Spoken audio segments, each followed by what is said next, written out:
The first act of the drama was loud and public. Reporters exposed pervasive sexual harassment at a handful of high-profile restaurant groups around the country. Accused chefs and restaurateurs issued apologies and vowed to step away from daily operations. The second act is playing out much more quietly, as customers consider whether they should eat at places that once brought joy, and everyone seems to be wondering which chef will be next. Backstage, the first 4 prominent restaurant groups caught in sexual harassment scandals are grappling with the thorny complications of just how to extricate themselves from a tarnished partner. John Bish in New Orleans, Charlie Hollowell in Oakland, California, and Ken Friedman and Mario Batali in New York. The companies have begun to reach for some sort of equilibrium, working in very different ways to figure out how and if they can move forward. The most famous figure to fall has been Mr. Batali, the celebrity chef who was the subject of several published reports in December alleging behavior that ran the gamut from piggish to coercive. Aside from some initial public apologies, including one emailed newsletter that included a recipe for cinnamon rolls, Mr. Batali has been silent.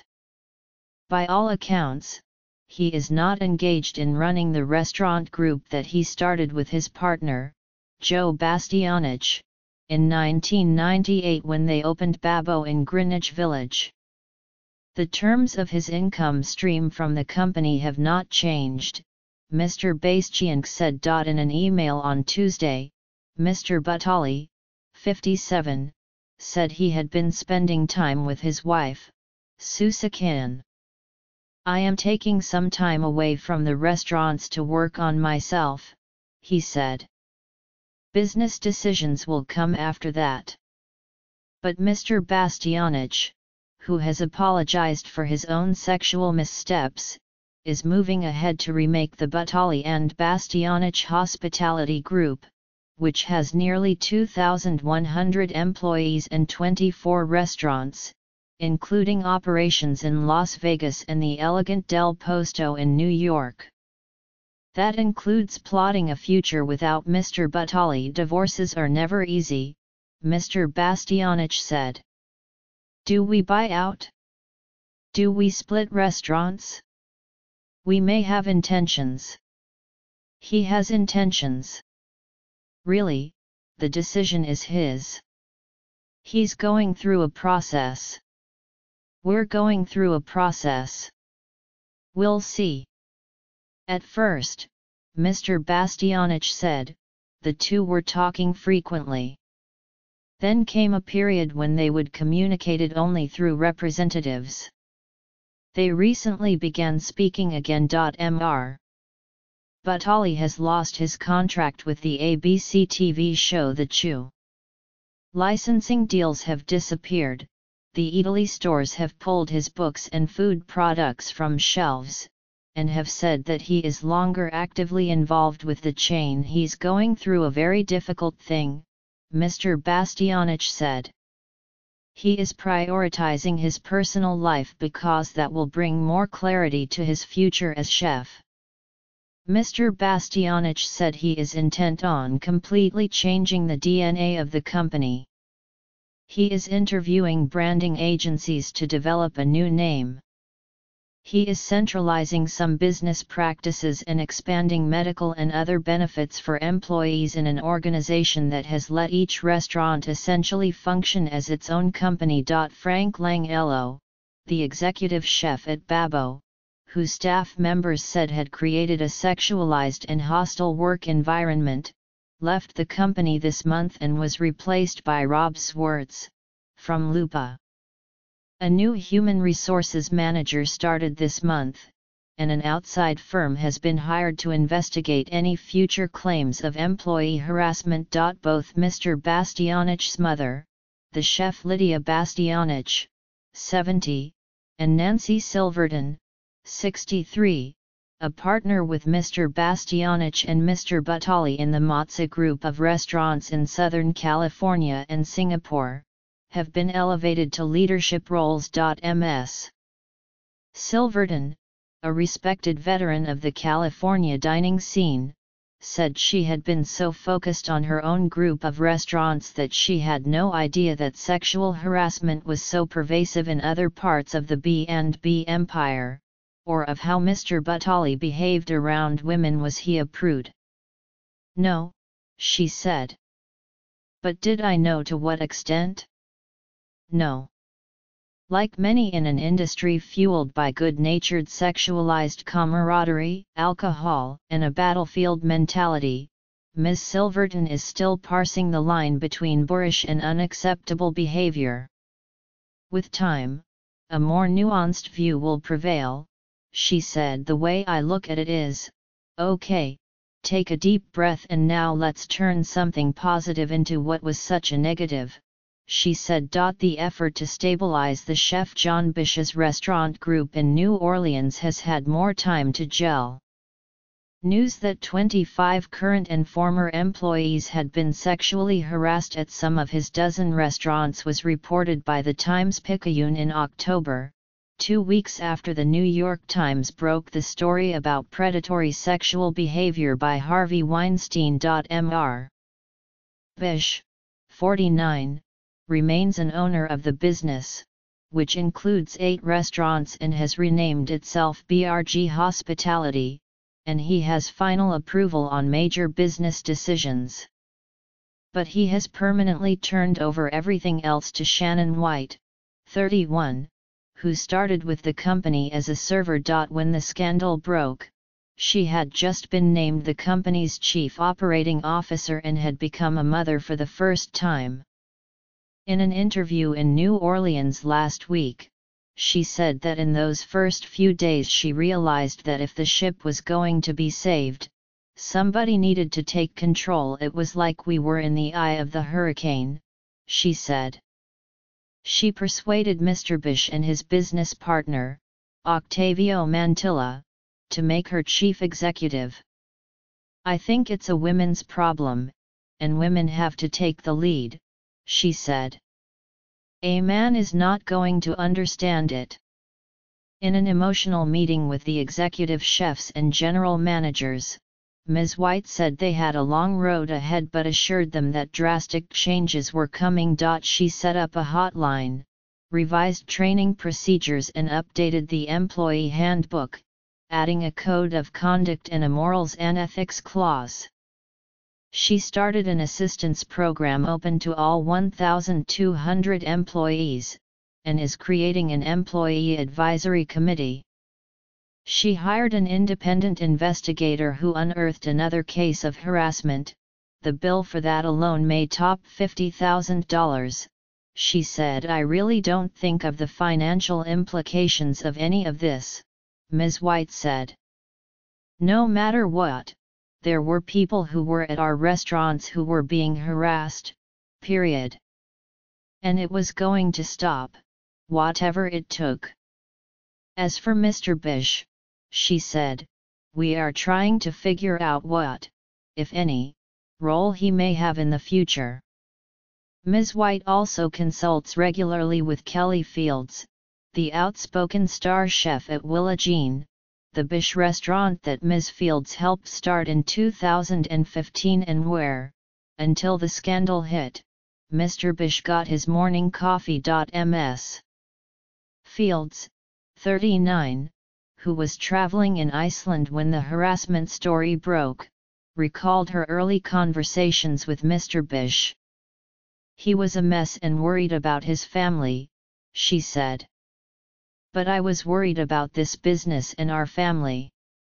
It was ugly at first. Business slumped. People called the restaurants and asked how anyone could still work there. Influential New Orleanians stopped recommending Bish restaurants to visitors. Ms. Fields considered walking away, but decided to stay. She liked the challenge of changing both the Bish group and the larger restaurant culture. We're not going to weather it, we are going to take it and run with it, she said. Mr. Bish said in an email last week that he was focusing on his family, and praised Ms. White and Ms. Fields for setting a new standard for the industry. The path forward appears rockier in Oakland, California, where several former employees of restaurants owned by the chef Charlie Hollowell described a pattern of sexual propositions and a near-constant stream of sexual innuendo to the San Francisco Chronicle in December. Mr. Hollowell, 44, who began his cooking career at Chez Panisse, employs about 150 people at 3 restaurants with his business partner, Richard Weinstein. His first, Pizzaiolo, has been a hub of local left-leaning politics, art, and community projects since it opened in 2005. Mr. Hollowell has been the most public about his personal and professional efforts to navigate the scandal. "I have stepped aside and indefinitely left the day-to-day operations of the restaurant," he wrote this week in response to several questions for this article. "I have stopped taking my salary and stopped taking any owner distributions. Listening to people's experiences and hearing their anger and frustration has been pretty brutal, and it has really illuminated the massive blind spot I had," he said. Mr. Hollowell said he is in the process of hiring a new chief executive with input from the staff, and is staying out of the restaurants as an independent investigation arranged by his legal counsel is underway. He has hired a human resources consultant, and said he wants to bring on a coach with expertise in management training and organizational psychology. He is also working with Restorative Justice for Oakland Youth, an organization founded by Fania Davis, the sister of the author and political activist Angela Davis, which aims to bring victims and perpetrators together to work toward reconciliation. "I feel like we are digging so deep into this place of blame that we can't find a place of healing," said Taisha Bankhead, a CO director. "The goal," she said, "is to recognize that people are taught to behave in certain ways and to change that culture, both for women and men. It may not be enough." The 7-person management team at one restaurant, Boot and Shoe Service, has threatened that they will resign if Mr. Hollowell does not divest from the restaurant by Saturday. At other restaurants, the staff is staying on and not joining in that fight. Molly Surbridge is a former employee who told the Chronicle that Mr. Hollowell had once stopped her during an interview for a promotion to say he wanted to have sex with her. She and others said they think he is convinced that the scandal will eventually blow over. "Right now, it's just public shaming, which doesn't work," she said in an interview last week. "It needs to be a real consequence. Because it is a business, it needs to be about money." Mr. Friedman, 56, who owns 7 restaurants in New York and California with the chef April Bloomfield, has dropped out of public sight since the New York Times reported in December that he had created a pervasive culture of sexual predation and harassment, especially at the Spotted Pig in the West Village, where some employees referred to a celebrity-studded private dining room as the rape room. Since making some initial apologies, Ms. Bloomfield has not spoken publicly about the state of the restaurants or her business relationship with Mr. Friedman. She has taken over operations. Mr. Friedman has sought treatment, according to former employees who said he had sent them apologies and the phone number of a Connecticut rehabilitation center in case they wanted to contact him. Kelly Berg, the group's recently hired human resources manager, issued a statement on Monday that said the company was working with consultants and rolling out a forceful action plan to elevate and empower our managers and enact our standards throughout the organization. The plan includes increased training and better monitoring to ensure a supportive and caring environment. Mr. Friedman, the statement said, has not been involved in day-to-day management since the Times' article appeared. "It's heartbreaking to see your icons taken down," said Carrie Diamond, a founder of Cherry Bomb, a media group dedicated to women and food that features Ms. Bloomfield on the current cover of its twice-yearly magazine, a feature that Ms. Diamond said had been developed long before the revelations. At the same time, she added, "These are important conversations we're finally having about harassment and abuse, so you can't be too sad. It's going to be painful and messy if we want real change to occur." The dining public appears to be divided.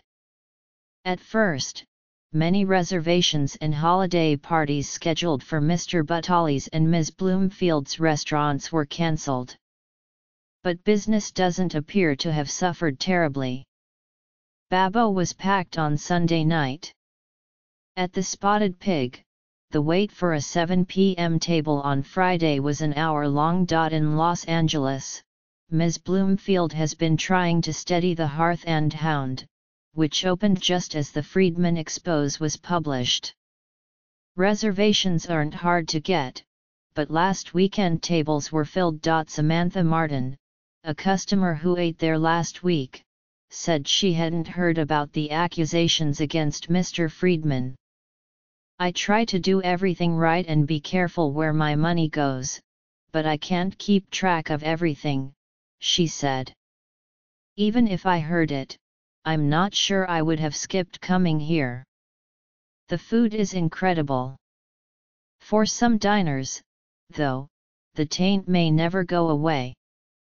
Brian Gresco, a Brooklyn writer who addresses themes of gender and masculinity in his work, was recently casting around for a new place to eat near Union Square because he could not bring himself to go to Otto, a Butali restaurant. Mr. Gresco used to meet friends there regularly, and even chose it to celebrate his birthday.